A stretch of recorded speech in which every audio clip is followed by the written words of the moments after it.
Bonjour à tous, aujourd'hui nous allons voir un tutoriel sur des calculs commerciaux et nous allons parler des taux de rétention et d'attrition.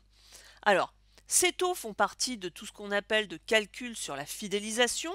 Alors pourquoi? L'objectif d'une entreprise évidemment c'est de fidéliser ses clients. Comment elle fait? Elle va mettre en place différentes actions marketing et quand on met en place des actions marketing, il va falloir mesurer en fait leur impact.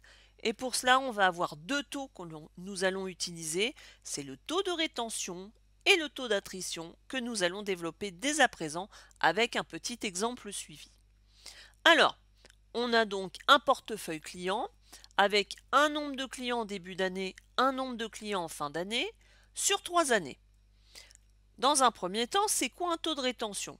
Ce sont en fait les clients qui sont restés fidèles à l'entreprise sur une période donnée. Le calcul, on va donc avoir le nombre de clients conservés sur une période donnée sur le nombre de clients au début de la période, et comme c'est un taux, on n'oublie pas de multiplier par 100. Alors on va directement faire les calculs, ce sera beaucoup plus simple pour votre compréhension. Alors on y va, on a le petit tableau avec les résultats, mais on voit aussi comment on fait. Donc nombre de clients conservés, c'est les clients que j'ai en fin d'année, divisé par mes clients de début d'année, on multiplie tout par 100 et j'ai un taux de 99,05. L'année N+1, mes clients conservés, j'en ai 205. Mon nombre de clients de début, j'en avais 208. On multiplie par 100, j'ai 96%. Et en N+2, pareil, clients conservés, donc c'est les clients de fin d'année, 190, divisé par mes clients de début, 205, le tout multiplié par 100, et j'ai donc un taux de rétention de 92,68. On verra un tout petit peu plus tard pour l'analyse de ces chiffres. Nous allons maintenant nous intéresser au deuxième taux.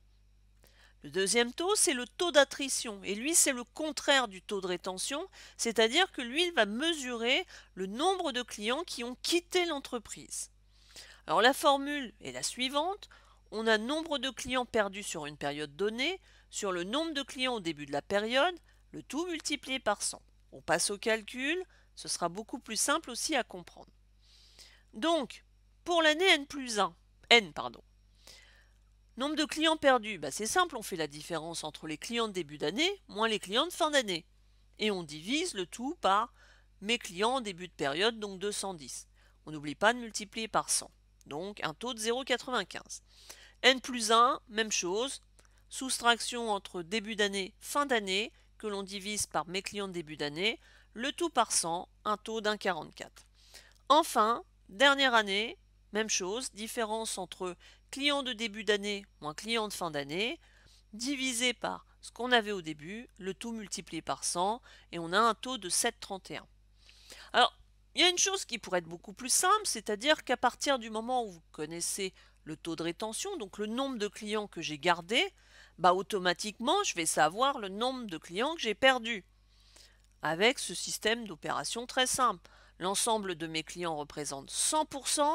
Si je retire mon taux de rétention de 99,05, on a bien mon taux d'attrition. Donc vous voyez, à la rigueur, c'est pas la peine d'apprendre forcément les deux formules, vous en avez une des deux et vous réussirez à trouver le résultat très facilement. Alors une fois que j'ai fait tous mes petits calculs, c'est bien gentil, mais l'idée c'est quand même d'avoir une analyse des chiffres. Alors qu'est-ce qu'on peut dire de ces chiffres? Tout simplement, la chose suivante, mon taux de rétention est élevé, c'est plutôt bien, mon taux d'attrition du coup est plutôt faible, donc j'ai plus de clients gagnés, que j'en perds. Donc ça veut dire que nous avons de bonnes actions de fidélisation. Néanmoins, quand on regarde entre N et N+2, on voit bien que mon taux de rétention est en train de diminuer chaque année. Donc on est en train d'avoir une baisse de la fidélisation client. Donc là, il est peut-être temps de réfléchir à d'autres actions afin de fidéliser davantage ma clientèle. Donc voilà pour ces petits calculs sur la fidélisation client. Donc j'espère que ce petit tuto aura été simple pour vous et compréhensible. En attendant, je vous dis à bientôt pour un autre tuto.